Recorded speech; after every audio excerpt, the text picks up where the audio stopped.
Hey guys, in this video I'll show you how to delete a response in SurveyMonkey because I can see that it's a bit tricky. So first I want you to go ahead and click on the survey whose response you want to delete.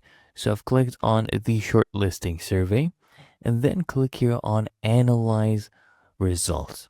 Okay, and here you should be able to see all your different responses. Currently I have one response on this survey, and I'll go ahead and delete this in front of you. So as you can see, this is the one respondent, okay, William Hunter. So if you click on this check mark, there's no option at all anywhere to go ahead and delete this.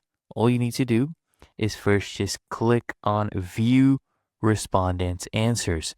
And here you can see the full answer, including the IP address, time spent, everything like that, the exact answers.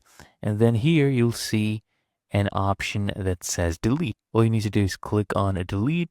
And remember, this cannot be undone. When you get this pop-up, just click on delete response. And there you go. It will be deleted.